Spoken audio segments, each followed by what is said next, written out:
Assalamualaikum, selamat datang di Jejak Pesugihan. Kisah kali ini datang dari Lamongan, tentang Pak Bejo, pemilik soto sedap Lamongan yang mendadak kaya setelah menjalani perjanjian gelap. Namun, kekayaan itu ternyata memiliki harga yang mengerikan karena tumbal mulai mengarah kepada karyawannya sendiri. Simak kisahnya sampai akhir. Jangan lupa tuliskan di kolom komentar, kalian nonton dari kota mana. Kalau ada satu hal yang paling cepat menyebar di sebuah kampung, bukanlah berita tentang orang yang jatuh miskin, melainkan kabar tentang seseorang yang tiba-tiba menjadi kaya. Begitu pula yang terjadi di sebuah kawasan di Lamongan. Nama Pak Bejo mulai sering disebut dari warung kopi, teras rumah, sampai obrolan para pedagang di pasar. Tidak ada yang benar-benar tahu kapan perubahan itu dimulai. Yang mereka tahu, beberapa bulan sebelumnya Pak Bejo hanyalah seorang penjual soto biasa, yang setiap hari sibuk mengurus warung kecilnya. Warung itu dikenal dengan nama Soto Sedap Lamongan. Bangunannya sederhana, hanya beratapkan seng dengan beberapa meja kayu dan kursi plastik. Pengunjungnya pun tidak selalu ramai. Kadang pagi cukup banyak, tetapi menjelang siang warung sudah mulai sepi. Pak Bejo dikenal sebagai lelaki yang sederhana. Ia selalu memakai kaos atau kemeja lusuh ketika bekerja. Tangannya hampir setiap saat berbau bumbu soto. Dan wajahnya terlihat lelah karena harus bangun sebelum matahari terbit. Bersama beberapa karyawan ia menyiapkan kuah, memotong ayam, membersihkan mangkuk dan melayani pelanggan. Tidak ada yang menyangka bahwa kehidupan lelaki itu akan berubah begitu cepat. Suatu pagi, warga mulai melihat sebuah mobil baru terparkir di depan rumah Pak Bejo. Bukan mobil bekas yang biasa dipakai orang kampung, melainkan kendaraan yang terlihat jauh lebih mahal daripada yang selama ini mampu dimilikinya. Beberapa tetangga hanya memandang dari kejauhan. Tidak ada yang langsung bertanya. Namun ketika sore tiba, cerita tentang mobil itu sudah berpindah dari satu mulut ke mulut lainnya. Mobil siapa itu? Tanya Bu Siti kepada suaminya. Katanya punya Pak Bejo, jawab suaminya singkat. Sejak saat itu perubahan Pak Bejo semakin terlihat. Rumahnya direnovasi. Halaman yang dahulu hanya dipenuhi pot tanaman kini mulai dipasangi pagar baru. Warung soto sedap Lamongan juga diperbesar. Meja bertambah, kursi bertambah, bahkan beberapa karyawan baru mulai bekerja. Suna pembeli juga semakin banyak. Hampir setiap hari warung itu dipenuhi orang. Dari pagi sampai malam, suara kendaraan yang berhenti di depan warung seolah tidak pernah habis. Warga tentu ikut senang melihat keberhasilan tetangganya. Tetapi di balik rasa kagum itu, muncul pertanyaan yang perlahan berubah menjadi desas-desus. Cepat sekali naiknya, kata Pak Karman.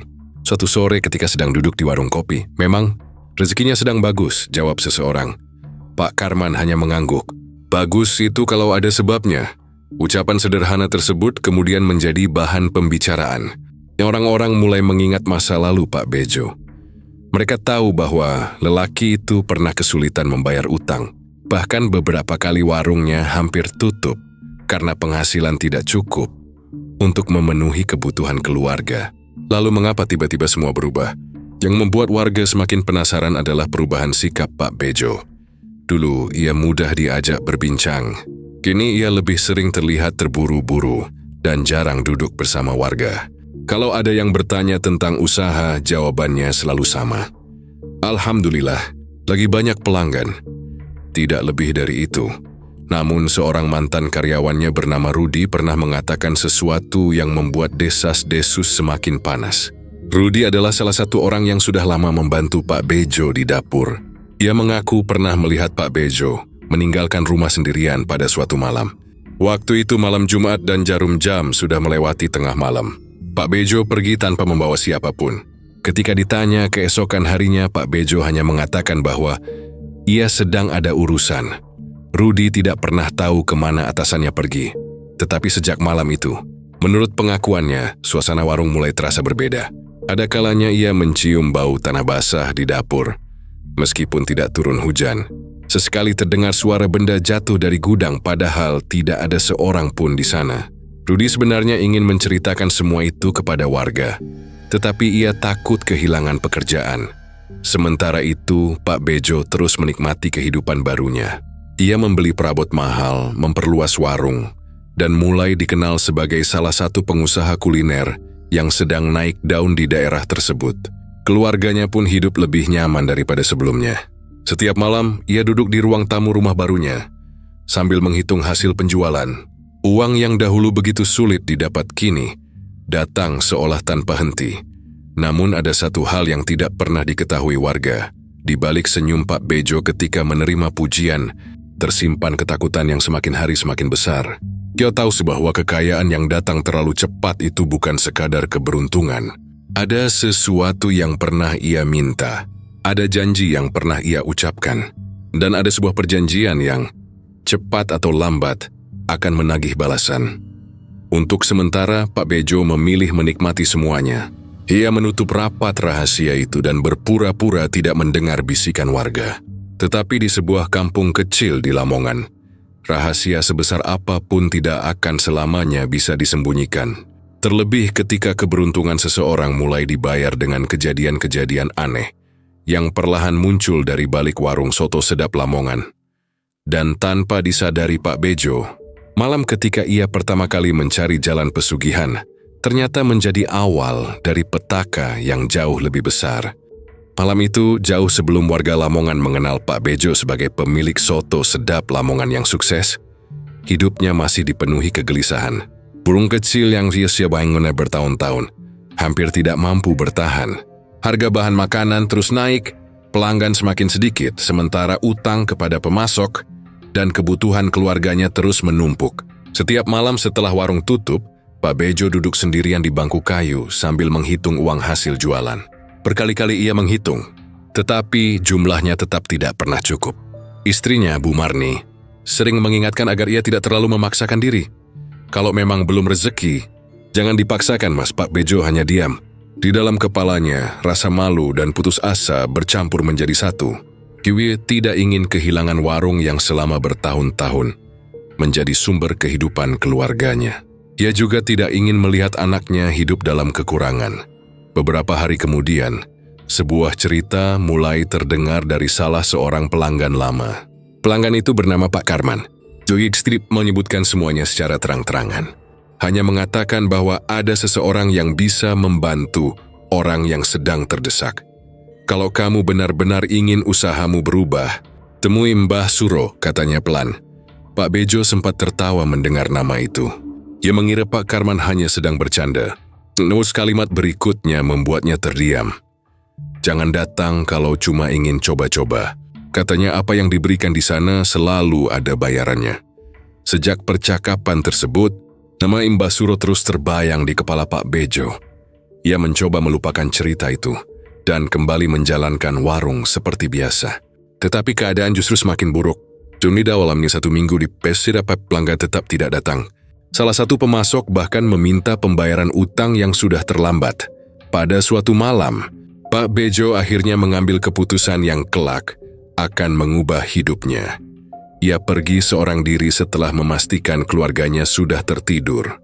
Jalan yang dilaluinya semakin jauh dari permukiman. Tidak ada kendaraan, tidak ada suara orang berbicara. Hanya suara angin malam yang sesekali melewati pepohonan. Setelah berjalan cukup lama, ia bertemu Mbah Suro di sebuah tempat yang jauh dari keramaian. Lelaki tua itu sudah menunggunya. Kamu datang karena ingin kaya? Tanyanya Pak Bejo tidak langsung menjawab. Saya cuma ingin usaha saya kembali ramai, katanya akhirnya. Saya ingin keluarga saya tidak kekurangan. Mbah Suro menatapnya lama. Kemudian ia mengatakan bahwa jalan yang hendak ditempuh Pak Bejo bukan jalan biasa. Ada konsekuensi yang harus diterima dan tidak ada jaminan bahwa hidupnya akan tetap sama setelah perjanjian itu dibuat. Pak Bejo sebenarnya masih memiliki kesempatan untuk pergi.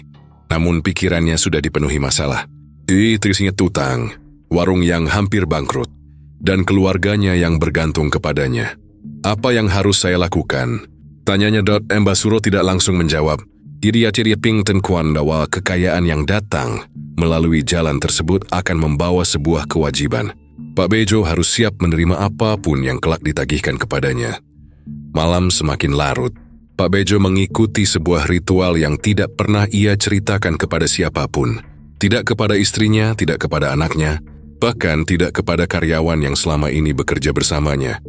Setelah semuanya selesai, Mbah Suro memberikan satu pesan terakhir. Kalau nanti usahamu mulai ramai, jangan merasa semuanya sudah selesai. Pak Bejo menatapnya dengan wajah tegang. Kenapa? Karena yang datang pertama kali adalah rezeki. Setelah itu, penagihnya akan datang.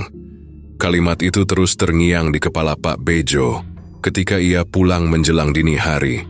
Ia mencoba meyakinkan dirinya bahwa semua yang baru saja dilakukan hanyalah sebuah ikhtiar terakhir. Ia tidak ingin memikirkan akibatnya. Namun sejak malam tersebut, sesuatu mulai berubah. Keesokan paginya, warung soto sedap Lamongan yang biasanya baru ramai menjelang siang mendadak dipenuhi pelanggan. Orang-orang datang silih berganti. Pesanan terus masuk. Bahkan sebelum tengah hari, persediaan soto hampir habis. Pak Bejo berdiri di tengah warung dengan wajah tidak percaya.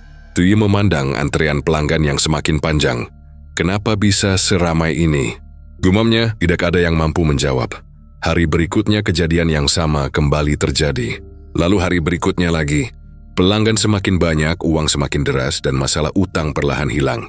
Pak Bejo mulai percaya bahwa perjanjian malam itu benar-benar berhasil. Ia pun mulai menikmati hasilnya. Tetapi di balik kesuksesan tersebut, Pak Bejo mulai mengalami mimpi yang sama berulang kali.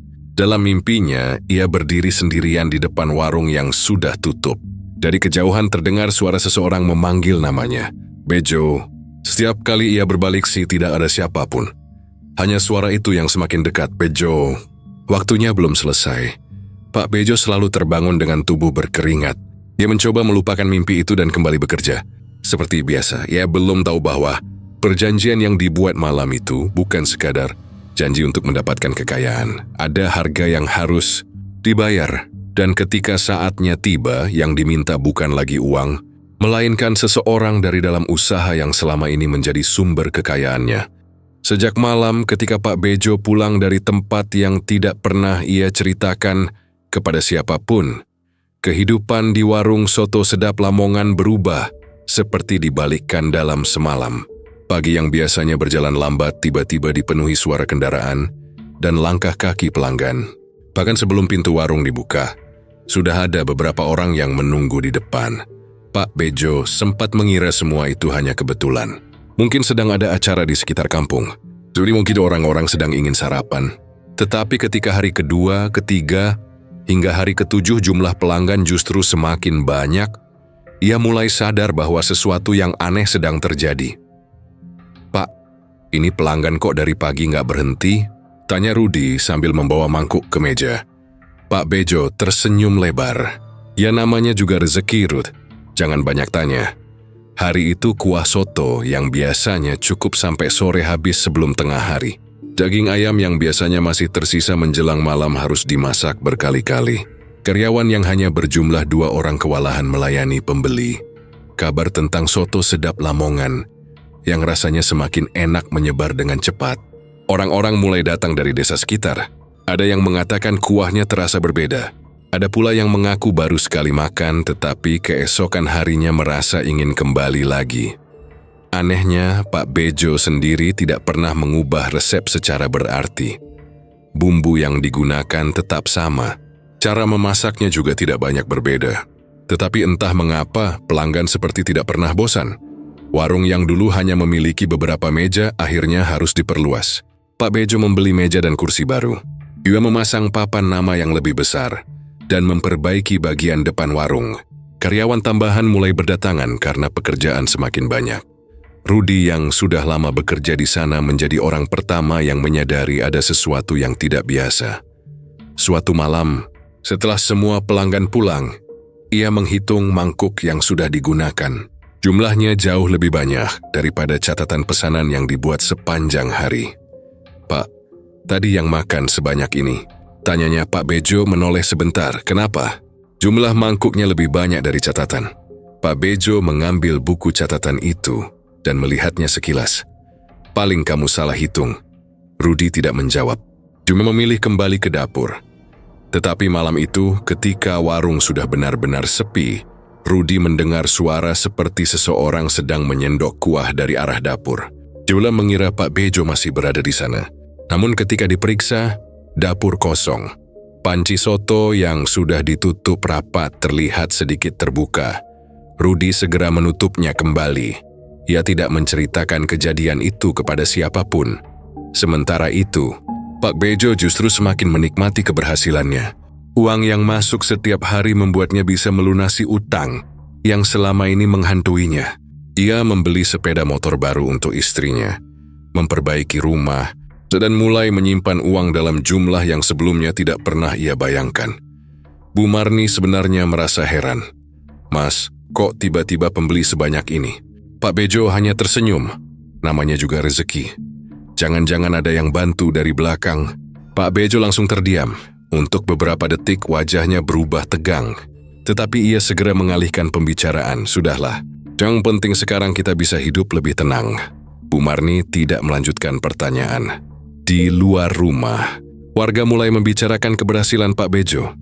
Ada yang kagum, ada yang iri, dan ada pula yang mulai menghubungkan perubahan itu dengan cerita lama tentang perjalanannya pada malam Jumat. Pak Karman menjadi salah satu orang yang paling banyak ditanya. "Kamu dulu yang kasih tahu Bejo tentang Mbak Suro kan?" Pak Karman langsung menggeleng. "Saya cuma pernah cerita. Saya tidak tahu dia benar-benar datang ke sana. Namun semakin banyak orang membicarakannya, semakin kuat pula cerita tentang pesugihan mulai beredar." Pak Bejo tidak peduli. Baginya, selama warung terus ramai, ia bisa membuktikan bahwa dirinya berhasil. Dalam beberapa bulan, soto sedap Lamongan berubah menjadi salah satu warung paling ramai di kawasan tersebut. Kendaraan pelanggan memenuhi halaman. Bahkan beberapa orang harus menunggu giliran untuk mendapatkan tempat. "Duduk." Pak Bejo berdiri di tengah keramaian. Dengan wajah puas. Dulu ia menghitung uang receh untuk membeli bahan masakan. Sekarang, ia menghitung lembaran uang dalam jumlah besar. Dulu, ia takut warungnya tutup. Sekarang ia mulai membayangkan membuka cabang. Ia merasa semua penderitaan masa lalu telah berakhir. Tetapi, ada satu hal yang mulai mengganggunya setiap kali warung semakin ramai. Di antara kerumunan pelanggan, terkadang Pak Bejo melihat seseorang berdiri di sudut warung. Sosok itu selalu berada jauh dari meja pelanggan. Tidak pernah makan, tidak pernah berbicara, hanya berdiri sambil menatapnya. Setiap kali Pak Bejo mencoba mendekat, sosok itu menghilang. Awalnya ia mengira hanya salah melihat. Namun kejadian tersebut terus berulang. Pada suatu malam, ketika warung sudah tutup, Pak Bejo berdiri sendirian di depan pintu. Jalanan sudah sepi. Lampu warung tinggal menyisakan cahaya redup. Dari arah dapur terdengar suara mangkuk jatuh. Prang. Pak Bejo terdiam, ia berjalan perlahan menuju dapur. Tidak ada siapa-siapa. Namun di lantai, sebuah mangkuk tergeletak pecah. Pak Bejo menatap pecahan mangkuk itu cukup lama. Kemudian ia mendengar suara pelan dari belakangnya. "Bejo." Tubuhnya langsung kaku. Ia menoleh cepat, tidak ada siapapun. Untuk pertama kalinya sejak kekayaannya datang, Pak Bejo mulai merasa bahwa semua kesuksesan ini mungkin bukan hadiah. Mungkin itu hanyalah awal dari sesuatu yang jauh lebih mengerikan. Dan tanpa disadarinya, semakin ramai soto sedap Lamongan didatangi pembeli. Semakin dekat pula janji lama yang pernah ia buat pada malam penuh rahasia itu untuk ditagih. Masa-masa sulit yang dulu hampir membuat Pak Bejo kehilangan segalanya perlahan terasa. Seperti cerita dari kehidupan orang lain.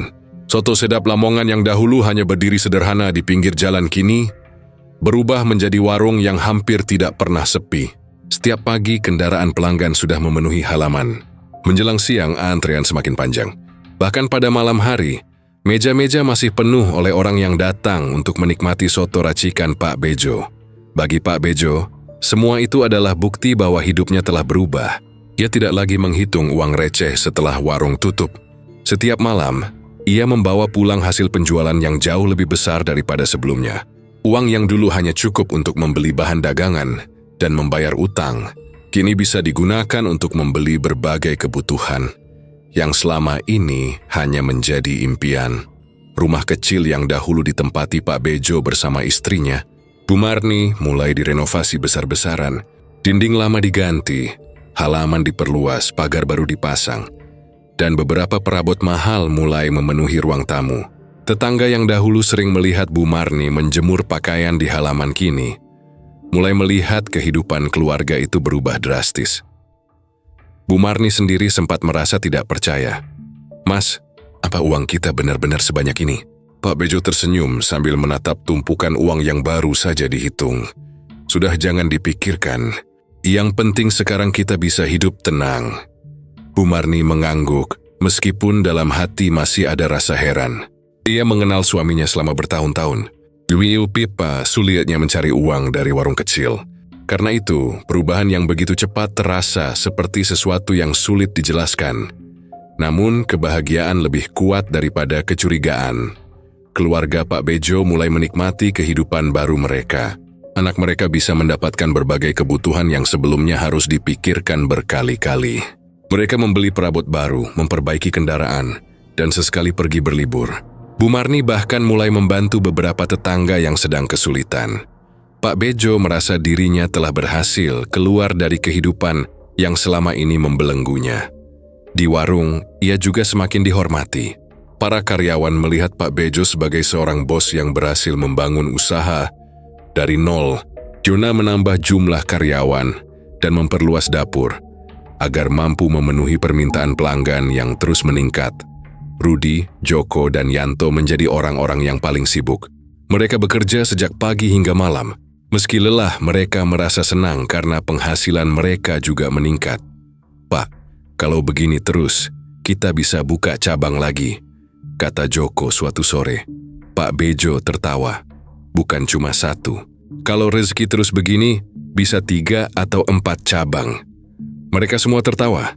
Tidak seorang pun saat itu membayangkan bahwa kalimat sederhana tersebut suatu hari akan menjadi awal dari kehancuran. Pak Bejo mulai dikenal bukan hanya di lingkungan sekitar, tetapi juga oleh pedagang dan pengusaha kecil lainnya. Banyak orang datang untuk bertanya bagaimana caranya membuat warung begitu ramai. Juniji selalu memberikan jawaban yang sama. "Yang penting rasa dijaga, pelayanan jangan mengecewakan, dan jangan malas." Jawaban itu terdengar masuk akal. Tidak ada yang tahu bahwa setiap kali mengucapkan kalimat tersebut, Pak Bejo selalu merasakan sesuatu yang aneh di dalam dirinya. Ada rasa takut yang tidak pernah benar-benar hilang sejak malam perjanjian itu, terutama ketika malam tiba. Di rumah yang semakin besar, Pak Bejo terkadang terbangun karena mendengar suara langkah kaki di luar kamar. Awalnya ia mengira salah satu anggota keluarganya sedang berjalan. Namun ketika pintu dibuka, lorong rumah selalu kosong. Pernah suatu malam ia mendengar suara, seperti seseorang sedang mengetuk pintu depan. Tok, tok, tok. Pak Bejo turun dari kamar dan membuka pintu. Tidak ada siapa-siapa. Halaman rumah gelap dan sunyi. Ia menutup pintu kembali. Tetapi sebelum sempat berbalik, terdengar ketukan lagi. Tok, tok, tok. Kali ini dari arah belakang rumah. Pak Bejo berdiri terpaku. Zuyeta tidak komprehensif memai teriksa. Keesokan harinya ia mencoba melupakan kejadian tersebut. Ia kembali bekerja dan menikmati kesuksesan yang semakin besar. Tetapi semakin banyak uang yang dimilikinya, semakin sering pula gangguan datang. Suatu sore, ketika sedang duduk di ruang makan bersama Bu Marni, Pak Bejo tiba-tiba melihat bayangan seseorang melewati jendela. Dia langsung berdiri dan mengejarnya. Tidak ada siapapun di halaman. "Kenapa, Mas?" tanya Bu Marni. Pak Bejo menggeleng. "Gak apa-apa." Ia tidak sanggup menceritakan apa yang dilihatnya. Bagaimanapun, jadi masih ingin menikmati kehidupannya. Ia membeli kendaraan baru, memperluas rumah, dan mulai membicarakan rencana membuka cabang soto sedap Lamongan di kota lain. Kekayaan membuatnya merasa semakin kuat. Rasa takut yang sesekali muncul ia tekan dalam-dalam. Dalam hati, Pak Bejo mulai berpikir bahwa mungkin peringatan Basuro hanyalah ancaman untuk menakut-nakutinya. Mungkin tidak akan pernah ada penagih. Mungkin perjanjian itu sudah selesai. Pikiran itulah yang membuatnya semakin berani menikmati kekayaan. Ia tidak sadar bahwa pada saat yang sama, sesuatu mulai bergerak di balik kehidupannya. Para karyawan mulai mengalami kejadian-kejadian aneh. Rudi beberapa kali mendengar namanya dipanggil dari gudang ketika tidak ada orang. Joko pernah menemukan jejak kaki basah di dapur padahal lantainya baru saja dibersihkan. Yanto bahkan mengaku pernah melihat sosok berdiri di dekat pintu belakang warung setelah tengah malam. Mereka mulai membicarakannya diam-diam, namun tidak seorang pun berani bertanya langsung kepada Pak Bejo sebab Setiap kali pembicaraan tentang kejadian aneh muncul, wajah Pak Bejo selalu berubah. Seolah-olah ia sudah mengetahui sesuatu, seolah-olah ia sedang menunggu sesuatu. Dan di tengah masa kejayaan yang membuat keluarganya hidup serba berkecukupan itu, Pak Bejo perlahan melupakan satu hal paling penting. Kekayaan yang datang melalui perjanjian gelap tidak pernah benar-benar gratis. Ia hanya sedang menikmati masa keemasannya sebelum harga sebenarnya mulai ditagihkan. Tanpa diketahui keluarga dan para karyawannya, malam yang selama ini paling ditakuti Pak Bejo ternyata sudah semakin dekat. Setelah berbulan-bulan menikmati masa kejayaan, Pak Bejo mulai menyadari bahwa ada sesuatu yang berubah di soto sedap Lamongan. Bukan jumlah pelanggan yang menurun, bukan pula rasa soto yang berubah. Justru warung semakin ramai. Tetapi di balik keramaian itu, kejadian-kejadian aneh mulai muncul satu demi satu, seolah ada sesuatu yang ikut tumbuh bersama kesuksesan usaha tersebut. Kejadian pertama dialami Rudi. Malam itu warung sudah tutup. Semua pelanggan telah pulang dan kursi-kursi mulai ditumpuk. Rudi masih berada di dapur untuk membersihkan peralatan memasak. Pak Bejo sudah lebih dulu pulang karena ada urusan keluarga. Saat sedang mencuci mangkuk, Rudi mendengar suara sendok beradu dari ruang makan. Ting, ting, ting. Ia mengira ada karyawan lain yang belum selesai bekerja. Rudi segera mengeringkan tangannya dan keluar dari dapur. Tidak ada siapa-siapa. Semua meja kosong. Ia melihat satu persatu kursi yang sudah ditumpuk. Tidak ada yang bergerak. Rudi menghela napas dan kembali ke dapur. Baru beberapa langkah berjalan, suara itu terdengar lagi. Ting, ting. Kali ini berasal dari meja paling belakang. Rudi berdiri diam. Ia memberanikan diri mendekat. Di atas meja tersebut, terdapat sebuah mangkuk yang sebelumnya sudah ia simpan di rak dapur. Mangkuk itu dalam keadaan kosong. Rudi menatapnya. Cukup lama sebelum mengambilnya dan memasukkannya kembali ke dapur. Jangan aneh-aneh, gumamnya kepada dirinya sendiri. Ia mencoba tertawa untuk menghilangkan rasa takut. Namun ketika kembali ke tempat cucian, ia melihat permukaan air di dalam bak bergerak sendiri. Padahal tidak ada keran yang terbuka. Rudi langsung meninggalkan dapur. Keesokan harinya, ia menceritakan kejadian tersebut kepada Joko. Sudahlah, mungkin tikus, jawab Joko. Tikus bisa mindahin mangkuk. Joko terdiam. Sejak hari itu kejadian aneh mulai dialami hampir semua karyawan. Joko pernah menemukan pintu gudang terbuka sendiri meskipun sebelumnya sudah dikunci. Yanto beberapa kali mendengar suara langkah kaki dari lantai belakang warung. Sementara seorang karyawan baru bernama Denny mengaku pernah melihat bayangan seseorang berdiri di dekat kompor ketika ia sedang menyiapkan kuah soto. Ketika Denny menoleh, tidak ada siapa-siapa. Namun anehnya, aroma tanah basah selalu muncul setiap kali kejadian tersebut. Terjadi, awalnya mereka mencoba mencari penjelasan sederhana. Mungkin ada tikus, mungkin pintunya rusak, mungkin angin, mungkin mereka terlalu lelah karena bekerja sampai malam. Tetapi alasan-alasan itu semakin sulit dipercaya ketika kejadian mulai terjadi pada siang hari. Suatu siang, ketika warung sedang penuh pelanggan, tiba-tiba salah satu lampu di dapur padam. Joko memerik sesakelar. Tidak ada masalah. Ia menyalakannya kembali. Beberapa detik kemudian lampu padam lagi. Lalu terdengar suara benda jatuh dari gudang. Brah. Beberapa pelanggan menoleh. Joko dan Rudi segera berlari ke belakang. Tidak ada barang yang jatuh. Tetapi pintu gudang terbuka lebar. Rudi menatap Joko. Tadi kamu yang buka? Joko menggeleng. Aku bahkan belum ke belakang. Mereka berdua terdiam. Dari dalam gudang tercium bau tanah yang sangat kuat. Joko segera menutup pintu. Kejadian tersebut akhirnya sampai ke telinga Pak Bejo. Namun reaksinya berbeda dari yang mereka harapkan. Ia hanya diam. Wajahnya berubah, pucat. Kalau ada kejadian aneh, jangan dibicarakan di depan pelanggan, katanya. Rudi menatapnya heran. Pak, tapi ini sudah sering. Pak Bejo langsung memotong. Saya bilang jangan dibicarakan. Nada suaranya membuat semua karyawan terdiam. Mereka mulai curiga bahwa Pak Bejo mengetahui sesuatu dan kecurigaan itu semakin kuat ketika pada suatu malam Pak Bejo datang sendirian ke warung setelah semua karyawan pulang. Ia berdiri di dapur dalam keadaan gelap. Tidak ada lampu yang dinyalakan. Ia hanya berdiri di depan sebuah panci besar yang digunakan untuk memasak kuah soto. Tangannya gemetar. "Jangan. Sekarang," bisiknya. "Tidak ada jawaban, Pak." Bejo menatap sudut dapur. Belum waktunya. Tiba-tiba, terdengar suara ketukan dari pintu belakang. "Tok, tok, tok, Pak." Bejo membeku. Ketukan itu terdengar 3 kali. "Tok, tok, tok." Ia tidak membuka pintu. Beberapa detik kemudian, terdengar suara seperti seseorang berbisik dari balik pintu. Pak Bejo memejamkan mata. Ia tahu suara itu. Suara yang sama pernah ia dengar dalam mimpinya. Suara yang sejak malam perjanjian terus menghantuinya. "Belum," katanya dengan suara bergetar. "Saya masih menjalankan semuanya." Ketukan kembali terdengar. Kali ini lebih keras. Pak Bejo mundur beberapa langkah. "Jangan ganggu keluarga saya." Setelah kalimat itu terucap, semuanya mendadak sunyi. Pak Bejo berlari keluar dari warung dan mengunci pintu dari luar. Keesokan harinya, ia datang seperti biasa dan berpura-pura tidak terjadi apa-apa.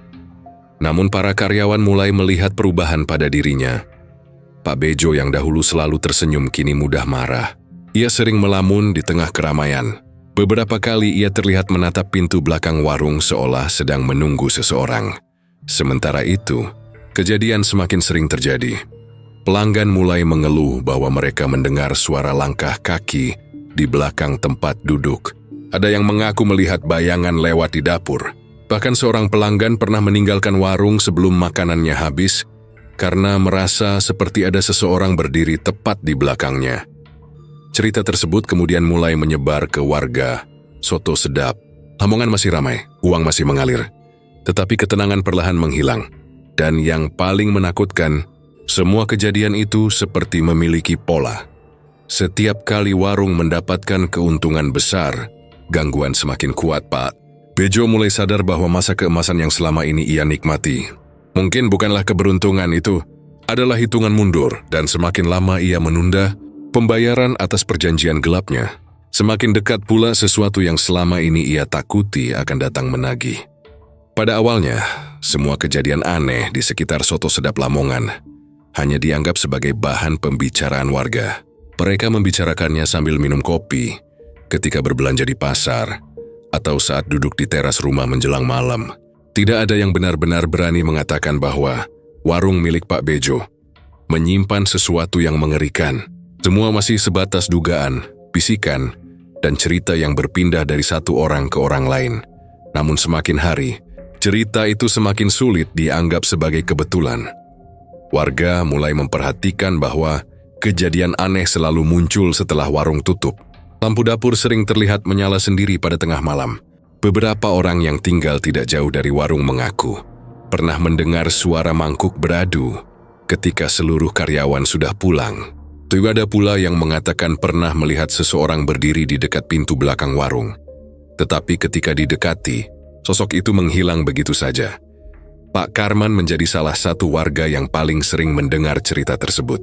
Suatu sore, dia duduk bersama Bu Siti di sebuah warung kopi. Katanya semalam ada orang lihat bayangan di belakang warung Bejo, kata Bu Siti pelan-pelan. Karman tidak langsung menjawab. Bukan sekali itu saja, katanya kemudian. Sudah beberapa orang cerita hal yang sama. Bu Siti menatapnya. Jangan-jangan benar yang dibicarakan orang selama ini. Pak Karman menghela napas. Jangan sembarangan menuduh. Kita tidak punya bukti. Tetapi meskipun ia berkata demikian, wajahnya menunjukkan bahwa ia sendiri mulai merasa tidak nyaman. Cerita tentang Pak Bejo semakin banyak. Ada warga yang mengatakan keberhasilannya tidak masuk akal. Ada yang mengingat bagaimana warung itu dulu hampir bangkrut. Ada pula yang mengaku pernah melihat Pak Bejo pergi seorang diri pada malam Jumat. Mesu saudara yang jarang dilewati orang. Nama Mbah Suro kembali disebut. Dan dari situlah desas-desus tentang pesugihan mulai berubah menjadi ketakutan. Warga yang sebelumnya masih berani makan di warung sampai malah mulai memilih pulang lebih cepat. Beberapa pelanggan bahkan tidak mau duduk di meja yang berada dekat dapur. Mereka mengatakan tempat itu terasa berbeda. Seorang pelanggan bernama Pak Harun pernah mengalami kejadian yang membuatnya tidak mau kembali. Saat sedang makan malam, ia merasa ada seseorang berdiri di belakang kursinya. Ia mendengar suara napas pelan, kemudian seperti suara seseorang memanggil namanya. Harun, ia menoleh, tidak ada siapa-siapa. Ketika ia kembali menghadap meja, mangkuk sotonya sudah bergeser beberapa sentimeter dari posisi semula. "Pak," Harun langsung meninggalkan warung. Keesokan harinya, ia menceritakan kejadian itu kepada tetangganya. Cerita tersebut menyebar dengan cepat. Pak Bejo tentu saja mendengar kabar itu. Ia mencoba menganggapnya sebagai cerita orang yang ketakutan. Namun di dalam hati, ia tahu bahwa semua itu berhubungan dengan perjanjian yang pernah dibuatnya. Ia mulai semakin sering mengurung diri setelah warung tutup. Bu Marni melihat perubahan itu. "Mas, akhir-akhir ini kamu kenapa?" "Tidak apa-apa. Kamu sering kelihatan takut." Pak Bejo terdiam cukup lama. "Aku cuma capek." Bu Marni tidak percaya sepenuhnya, tetapi ia tidak memaksa. Yang tidak diketahui Bu Marni adalah setiap malam Pak Bejo selalu memeriksa pintu belakang rumah. Ia memastikan semua jendela terkunci. Dengan lampu menyala, karena takut mendengar suara yang sama seperti di warung.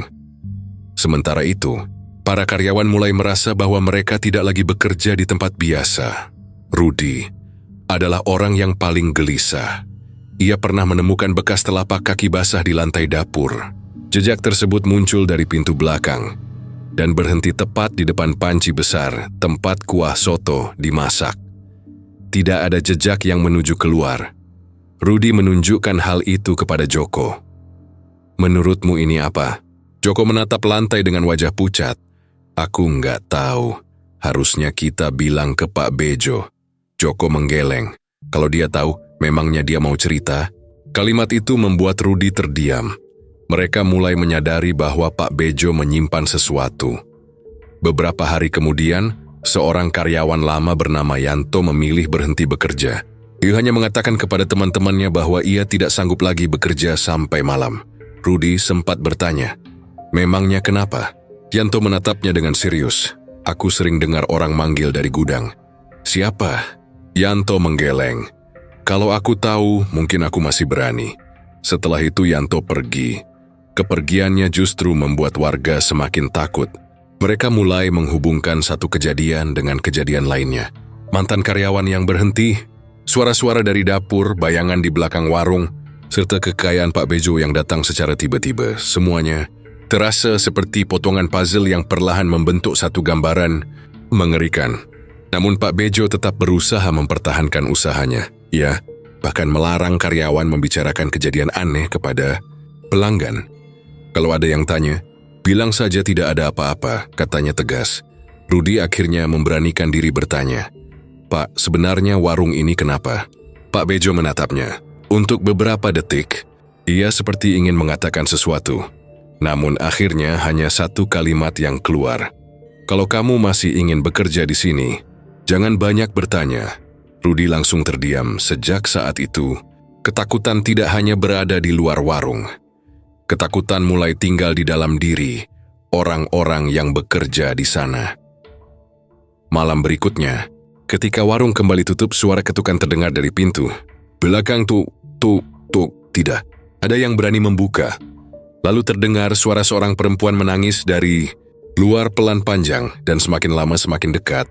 Rudi, Joko, dan dua karyawan lain hanya berdiri membeku di dapur. Sementara dari ruang makan terdengar suara kursi bergeser. Sendiri Pak Bejo yang baru saja datang, langsung berhenti di depan pintu. Wajahnya pucat, ia tahu suara itu. Suara yang selama ini hanya muncul dalam mimpinya. Suara yang menandakan bahwa waktu perjanjian mulai mendekati batasnya. Malam itu, untuk pertama kalinya Pak Bejo menyadari bahwa rahasia yang selama ini ia sembunyikan tidak mungkin ditutup selamanya. Warga sudah mulai takut, karyawan mulai curiga, dan sesuatu yang selama ini hanya mengawasi dari kejauhan kini mulai mendekat ke dalam kehidupan mereka, Pak. Bejo masih memiliki kekayaan, warungnya masih ramai, tetapi harga dari semua itu akhirnya mulai terlihat. Dan kali ini, yang datang untuk menagih bukan lagi sekadar suara dari balik pintu, melainkan penagih dari perjanjian yang pernah ia buat sendiri. Sejak malam ketika suara tangisan terdengar dari balik pintu belakang warung, Pak Bejo tidak pernah lagi merasa tenang. Ia masih membuka soto sedap Lamongan setiap pagi, masih tersenyum kepada pelanggan, dan masih menghitung uang hasil penjualan setiap malam. Tetapi di balik semua itu pikirannya terus dihantui satu hal yang tidak bisa ia hindari. Perjanjian yang dibuatnya pada malam rahasia itu ternyata belum selesai. Beberapa hari setelah kejadian tersebut, Pak Bejo kembali menemui Mbah Suro. Ia datang seorang diri menjelang tengah malam, dengan wajah pucat dan tubuh yang terlihat lelah. "Saya sudah melakukan semuanya," kata Pak Bejo. "Kenapa masih diganggu?" Mbah Suro hanya menatapnya lama. "Kamu yang datang meminta jalan. Cepat, saya tidak tahu akan seperti ini, boy. Kamu tahu ada harga yang harus dibayar, Pak." Bejo terdiam. Ia mulai memohon agar diberi kesempatan untuk menghentikan semuanya. Namun Mbah Suro mengatakan bahwa perjanjian yang sudah dibuat tidak bisa begitu saja dibatalkan. Kekayaan yang diperoleh Pak Bejo telah menjadi bagian dari perjanjian tersebut. Dan kini saatnya kewajiban mulai ditagih. "Kalau saya tidak sanggup membayar," Mbah Suro menundukkan kepala. Yang ditagih bukan uang. Pak Bejo langsung merasa tubuhnya dingin. Ia tidak berani bertanya lebih jauh. Dalam perjalanan pulang, pikirannya dipenuhi ketakutan. Dia mulai mengingati semua orang yang bekerja di warung. Rudi, Joko, Yanto, dan beberapa karyawan baru yang setiap hari membantu mengembangkan usahanya. Untuk pertama kalinya, Pak Bejo memandang mereka bukan hanya sebagai pekerja. Ia mulai melihat mereka sebagai kemungkinan korban. Pikiran itu membuatnya merasa jijik terhadap dirinya sendiri. Namun rasa takut kehilangan kekayaan ternyata lebih kuat daripada rasa bersalah. Sementara itu, gangguan di warung semakin menjadi-jadi. Rudi mulai sering mendengar namanya dipanggil dari gudang. Suara itu selalu muncul ketika warung mulai sepi. Rudi. Awalnya ia mengira salah dengar. Namun suatu malam, suara itu terdengar sangat jelas. Rudi. Ia berdiri di dapur dengan wajah pucat. Joko yang berada tidak jauh darinya ikut mendengar. "Kamu dengar?" Rudi mengangguk. Mereka tidak berani bergerak. Beberapa detik kemudian, suara tersebut kembali terdengar. Kali ini dari arah pintu. Belakang Rudi, Joko langsung menarik tangan. "Rudi, jangan jawab." Mereka berdua memilih tetap diam sampai suara tersebut menghilang. Keesokan harinya Rudi menceritakan kejadian itu kepada Pak Bejo. Namun, reaksi Pak Bejo justru membuatnya semakin curiga. Pak Bejo tidak terkejut. Ia hanya menatap Rudi dengan wajah yang sulit dibaca. "Mulai sekarang jangan bekerja sendirian setelah malam." "Kenapa, Pak?" "Pokoknya ikuti saja." Rudi mengangguk. Tetapi dalam hati ia mulai merasa bahwa Pak Bejo mengetahui sesuatu. Beberapa hari kemudian, kejadian serupa dialami Joko. Saat sedang membawa bahan makanan dari gudang, dia merasa ada seseorang berdiri tepat di belakangnya. Ketika menoleh tidak ada siapapun. Joko mempercepat langkah. Namun, suara langkah kaki terdengar mengikutinya. 1 langkah, 2 langkah, 3 langkah. Semakin dekat, Joko langsung berlari keluar dari gudang. Sejak kejadian itu, ia menolak bekerja sendirian di bagian belakang. Para karyawan mulai saling menjaga. Tetapi yang paling mengkhawatirkan adalah perubahan pada Pak Bejo yang mulai memperhatikan mereka secara diam-diam. Siapa yang paling sering bekerja? Malamnya siapa yang paling sering berada di dapur? Siapa yang paling dekat dengan pintu belakang? Ia bahkan mulai mengatur jadwal kerja dengan alasan agar pekerjaan lebih teratur. Padahal di dalam pikirannya, dia mencoba mencari cara untuk memenuhi tuntutan perjanjian tanpa membuat dirinya sendiri menjadi korban. Suatu malam, Pak Bejo berdiri sendirian di dalam kantor kecil di belakang warung. Di atas meja terdapat buku catatan karyawan. Namanya satu persatu tertulis di sana Rudi, Joko Deni, dan beberapa nama lainnya. Pak Bejo menatap daftar itu cukup lama, tangannya gemetar. "Maaf," bisik Ning. Ia sendiri tidak tahu kepada siapa kata itu ditujukan. Tiba-tiba lampu kantor berkedip sekali, 2 kali. Mursen mati. Ruangan menjadi gelap. Dari luar terdengar suara langkah kaki. Pak Bejo membeku. Langkah itu berhenti tepat di depan pintu kantor. Kemudian terdengar ketukan tok tok tok pak. Bejo tidak menjawab. Suara perempuan kembali terdengar. Sudah waktunya. Pak Bejo menutup mulutnya dengan tangan. Ia tahu sesuatu sedang menagih, dan kali ini Sesuatu itu seolah sudah menentukan siapa yang akan menjadi sasaran. Keesokan paginya, Rudy menemukan sebuah benda aneh di dekat pintu belakang warung. Ia tidak tahu siapa yang meletakkannya. Ketika ditanyakan kepada Pak Bejo, lelaki itu langsung mengambil benda tersebut dan menyimpannya tanpa memberikan penjelasan. "Pak, itu apa?" "Rudy, tidak usah kamu tahu. Ya, tapi kenapa ada di tempat kerja?" Pak Bejo menatapnya tajam. "Sudah saya bilang jangan banyak bertanya." Rudy mulai takut. Ia merasa ada sesuatu yang salah. Pada hari-hari berikutnya, gangguan semakin sering terjadi. Karyawan yang bekerja di dapur sering merasa seperti diawasi. Beberapa pelanggan mengeluhkan hawa dingin di dekat pintu belakang. Bahkan ada satu malam ketika seluruh lampu warung padam bersamaan, sementara dari dapur terdengar suara mangkuk pecah. Pak Bejo tidak lagi bisa menyembunyikan kegelisahannya. Ia mulai jarang tersenyum. Kekayaan yang dahulu membuatnya bangga kini terasa seperti beban. Namun ia masih belum berani melepaskan semuanya. Ia takut kehilangan rumah, takut kehilangan uang, takut keluarganya kembali hidup. Susah, dan ketakutan itulah yang membuatnya mengambil keputusan paling buruk dalam hidup. Ia mulai biarkan karyawan-karyawannya beli lebih selam di warung. At si mulai paik temerlotiu. Bagian-bagian yang sebelumnya selalu ia hindari sendiri tanpa mereka sadari. Para karyawan itu perlahan sedang diarahkan menuju sesuatu yang jauh lebih mengerikan. Sementara itu, desas-desus warga semakin kuat. Orang-orang mulai berkata bahwa pesugihan Pak Bejo telah meminta tumbal. Tidak ada yang tahu siapa korbannya, tetapi warga mulai menyebut satu nama Rudy karena Rudy adalah karyawan yang paling lama bekerja di Soto Sedap Lamongan dan paling sering berada di dapur ketika kejadian-kejadian aneh terjadi. Dan malam berikutnya, ketika Rudy sedang menutup pintu belakang warung, ia mendengar suara berbisik di belakang telinganya. "Ya, jangan pulang." Rudy langsung membalikkan badan. Tidak ada siapa-siapa. Tetapi pintu yang baru saja dikuncinya tiba-tiba terbuka sendiri. Di balik pintu hanya ada kegelapan. Rudy berdiri, terpaku. Sementara dari dalam warung, Pak Bejo hanya bisa menatap dari kejauhan. Untuk pertama kalinya, ia sadar bahwa keputusan yang pernah dibuat demi kekayaan kini mulai menempatkan orang lain dalam bahaya. Dan yang paling mengerikan, diri tahu bahwa malam itu bukanlah akhir, itu baru permulaan. Sejak kejadian di pintu belakang malam itu, suasana di Soto Sedap Lamongan berubah total. Para karyawan yang dahulu bekerja sambil bercanda kini lebih sering diam. Mereka tidak lagi betah berada di warung setelah matahari terbenam. Bahkan pekerjaan yang dulu terasa biasa kini seperti menyimpan ketakutan di setiap sudutnya.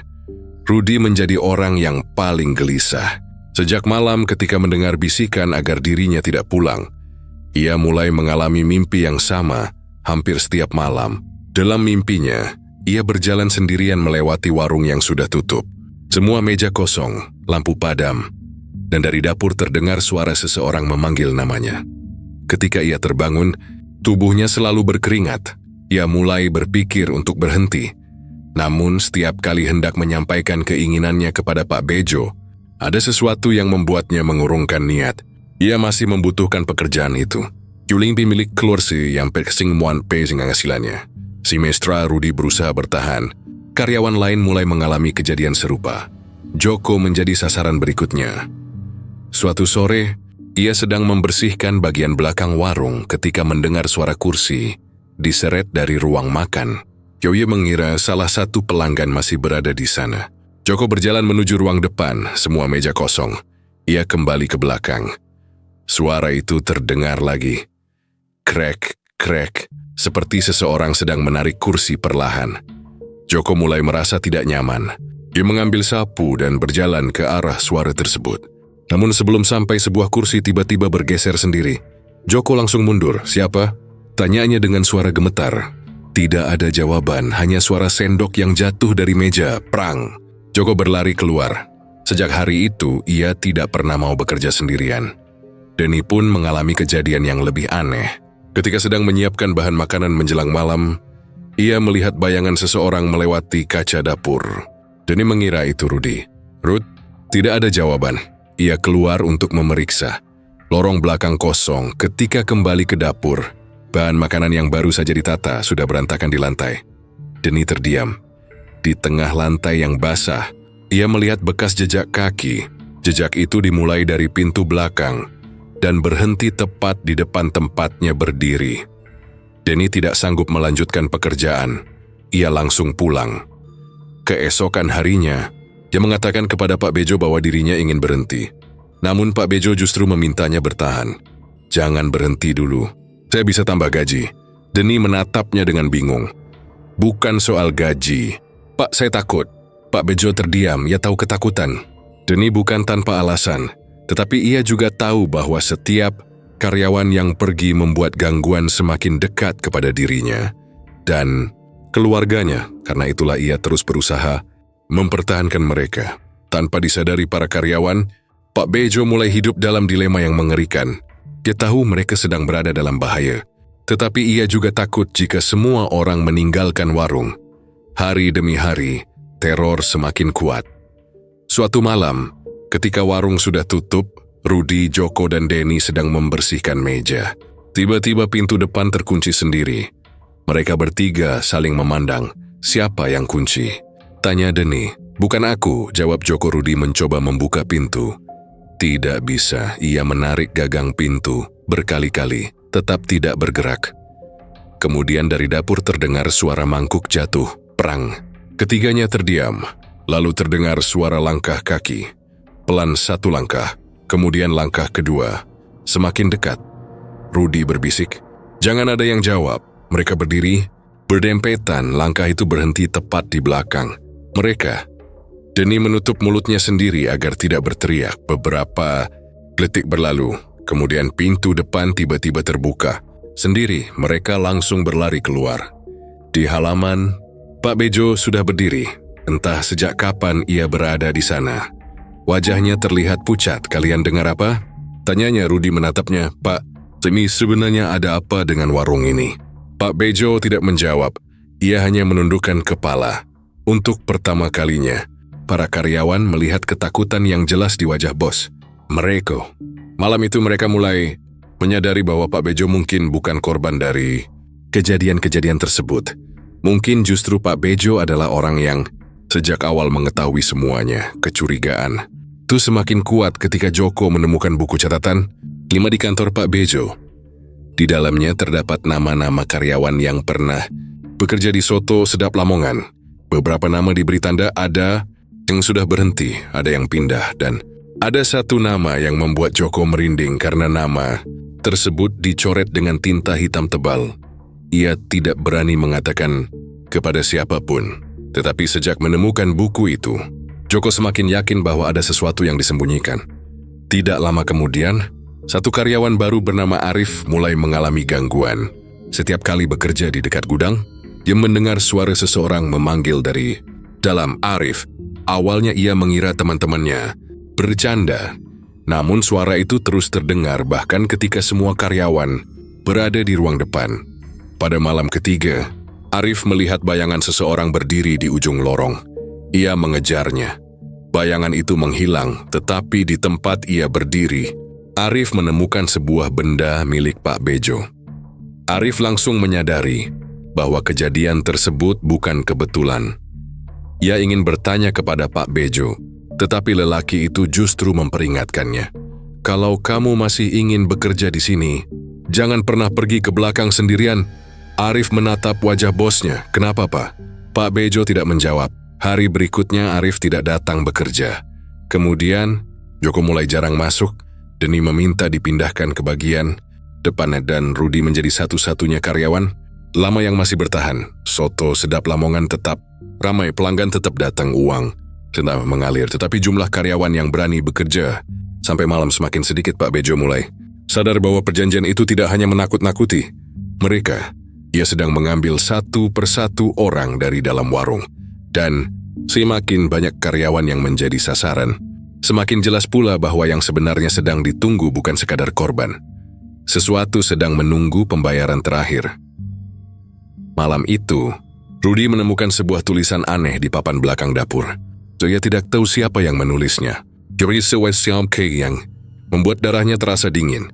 Janji harus dibayar. Rudy mundur perlahan. Di belakangnya terdengar suara langkah. Ia tidak berani Menoleh, suara itu semakin dekat. Lalu terdengar bisikan tepat di telinganya Rudy. Ia langsung berlari, meninggalkan dapur. Namun dari kejauhan, Pak Bejo melihat semuanya. Ia berdiri diam dengan wajah penuh penyesalan. Kini ia tahu, waktunya hampir habis. Dan di antara seluruh karyawan yang tersisa, nama Rudy semakin kuat menjadi sasaran berikutnya. Malam itu menjadi malam yang tidak pernah dilupakan oleh warga di sekitar Soto Sedap Lamongan. Sejak sore, suasana warung sebenarnya sudah terasa berbeda. Pembeli tetap datang seperti biasa. Meja-meja masih dipenuhi pelanggan, dan suara mangkuk serta sendok masih terdengar dari dalam warung. Tetapi bagi orang-orang yang bekerja di sana, keramaian itu justru terasa seperti ketenangan sebelum sesuatu yang buruk terjadi. Rudy datang lebih awal dari biasanya. Dia sudah berniat menyampaikan keputusan terakhirnya kepada Pak Bejo. "Saya mau berhenti, Pak." Pak Bejo yang sedang menghitung uang langsung terdiam. "Kenapa?" Rudy menatapnya lama. "Saya sudah nggak kuat. Saya merasa ada sesuatu yang mengikuti saya sejak bekerja di sini." Pak Bejo menundukkan kepala. Untuk beberapa saat ia tidak mengatakan apa-apa. Kemudian ia berkata pelan, "Kalau kamu pergi malam ini, mungkin semuanya selesai." Rudy mengerutkan kening. "Maksud Bapak?" Pak Bejo tidak menjawab. Wajahnya terlihat sangat lelah. Untuk pertama kalinya, Rudy melihat bosnya bukan sebagai pengusaha kaya yang selalu terlihat percaya diri, melainkan sebagai seseorang yang sedang ketakutan. Malam semakin larut. Satu persatu pelanggan meninggalkan warung. Karyawan yang lain sudah pulang lebih dahulu. Tinggal Rudy dan Pak Bejo yang masih berada di dalam. Ketika pintu depan akhirnya ditutup, suara kendaraan di jalan mulai berkurang. Warung menjadi sunyi. Pak Bejo berdiri di dekat meja kasir. Rudy sedang membersihkan dapur ketika tiba-tiba seluruh lampu padam. "Gelap, Pak." Tidak ada jawaban. Rudy mengambil ponselnya untuk menyalakan lampu.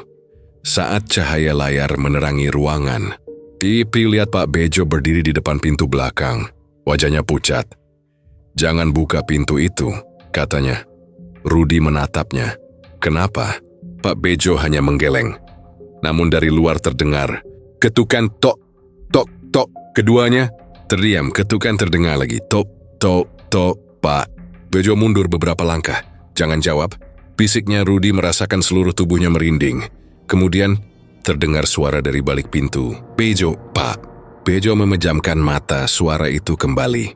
Terdengar, "Janji harus dibayar." Rudy menatap Pak Bejo. "Pak, apa maksudnya?" Pak Bejo akhirnya tidak sanggup menyembunyikan semuanya. Ia menceritakan tentang malam ketika dirinya mencari jalan pesugihan. Ia mengaku bahwa kekayaan yang selama ini dinikmatinya bukan datang begitu saja. Ada perjanjian yang dibuatnya dalam keadaan terdesak. Rudy mendengarkan dengan wajah tidak percaya. "Jadi selama ini Bapak tahu?" Pak Bejo menangis. "Saya menyesal." "Kenapa kami yang harus kena?" Pak Bejo tidak mampu menjawab. Pertanyaan itu menjadi pukulan paling keras baginya. Ia menyadari bahwa selama ini dirinya telah mempertahankan kekayaan dengan membiarkan orang-orang yang bekerja untuknya berada dalam bahaya. Tiba-tiba pintu belakang bergetar. Brah! Rudy mundur, Pak Bejo langsung berlutut. "Cukup. Jadi sudah siwain." Kemudian bagi semua suara mendadak berhenti. Beberapa detik kemudian, terdengar suara langkah kaki dari dalam dapur, bukan dari luar. Dari dalam warung. Rudy dan Pak Bejo saling memandang. Langkah, tuh mereka masih dekat. Lalu berhenti di belakang Murray. Rudy tidak berani menoleh. Pak Bejo hanya menangis. "Maafkan saya," katanya. Pagi berikutnya, warga dikejutkan oleh keadaan warung yang masih tertutup. Beberapa pelanggan yang datang untuk sarapan mendapati pintu tidak dibuka seperti biasanya. Pak Karman yang kebetulan lewat merasa curiga. Ia memanggil nama Pak Bejo dari luar. Tidak ada jawaban. Ketika pintu akhirnya dibuka, keadaan warung terlihat berantakan. Beberapa kursi jatuh, mangkuk pecah berserakan, dan pintu belakang terbuka lebar. Rudy ditemukan dalam keadaan selamat di dekat bagian depan warung, tetapi mengalami trauma berat. Ia hanya bisa menceritakan kejadian malam sebelumnya secara terputus-putus. Sementara Pak Bejo ditemukan duduk sendirian di dapur, ketatapannya kosong. Ia tidak mau berbicara kepada siapapun. Setelah kejadian itu, keadaan keluarga Pak Bejo mulai berubah. Jadi menutup sebagian besar usahanya. Beberapa cabang yang baru direncanakan tidak pernah dibuka. Kendaraan dan barang-barang mewah yang dahulu dibanggakannya satu persatu dijual untuk membayar utang dan menutup kerugian soto sedap Lamongan yang dahulu selalu dipenuhi pelanggan mulai sepi. Para karyawan memilih pergi. Warga pun tidak lagi berani mendekati warung tersebut. Ketika malam tiba, Pak Bejo akhirnya kembali menemui Mbah Suro untuk meminta jalan keluar. Namun lelaki tua itu hanya mengatakan bahwa tidak semua perjanjian bisa dibatalkan tanpa konsekuensi. Kalau ingin keluar dari jalan itu, kamu harus rela kehilangan apa yang selama ini kamu dapatkan. Pak Bejo menatapnya dengan mata penuh penyesalan. Saya rela. Sejak hari itu, ia mulai meninggalkan kehidupan mewahnya. Ia mencoba menjalani hidup sederhana kembali. Ia meminta maaf kepada orang-orang yang pernah dirugikan dan berusaha memperbaiki hubungan dengan keluarganya. Tetapi ketenangan tidak pernah benar-benar kembali. Warung akhirnya ditutup. Papan nama soto sedap Lamongan diturunkan. Bangunan yang dahulu selalu ramai kini hanya berdiri dalam keadaan kosong. Warga mengatakan bahwa beberapa malam setelah warung ditutup, suara mangkuk masih terdengar dari dalam bangunan. Ada pula yang mengaku melihat lampu dapur menyala sendiri meskipun aliran listrik sudah diputus. Pak Karman pernah berdiri di seberang jalan dan menatap bangunan itu cukup lama. Dulu, sang kiri melihat kekayaan Bejo, katanya kepada Bu Siti menghela napas. Sekarang tidak ada yang mau punya kekayaan seperti itu. Nama Pak Bejo akhirnya menjadi pelajaran yang sering dibicarakan warga. Ia pernah memiliki rumah besar, kendaraan baru, usaha yang ramai, dan kehidupan yang terlihat sempurna. Namun semuanya datang dengan harga yang tidak pernah ia bayangkan. Kekayaan yang dahulu membuatnya tersenyum justru menjadi sumber ketakutan. Dan warung yang dahulu menjadi kebanggaan akhirnya menjadi tempat yang dihindari bagi warga Lamongan. Kisah Pak Bejo tidak pernah benar-benar selesai. Karena sesekali ketika malam terlalu sunyi, masih ada orang yang mengaku mendengar suara mangkuk beradu dari bangunan kosong.